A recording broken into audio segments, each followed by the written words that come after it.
Mr. Attorney General, thanks so much for coming on the show. First, thank you for doing this. Second, why hasn't every attorney general in every state done this? Before you answer, but why did you do this?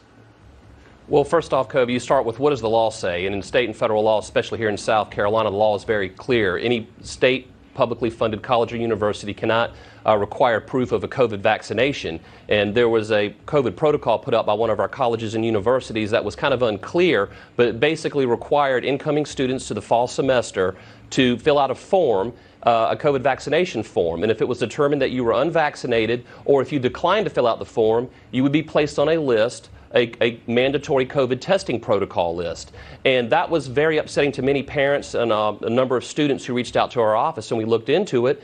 And that caused me to reach out to officials at the university and to basically say, you can't do indirectly what you were prohibited from doing directly. Right. I was concerned that if a student refused to comply with the COVID testing protocol, that there might be an adverse consequence to them. So we told them, we need you to clarify your COVID policy, which to their credit, they did. Within a day of us sending a letter, the president of the university responded and they clarified that there would be no adverse consequences. We also wanted other colleges in the state of South Carolina to know that if you're pursuing COVID protocols, they need to be very clear that there will be no adverse consequences, nor will there be mandates that students have to be vaccinated.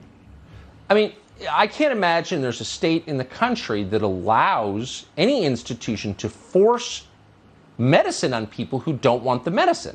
It's not even about COVID. Why can't we force uppity people to take Thorazine? Like, I don't like your attitude. You need some tranquilizers. I mean, that is a line I don't think any state would allow any institution to cross, or am I wrong?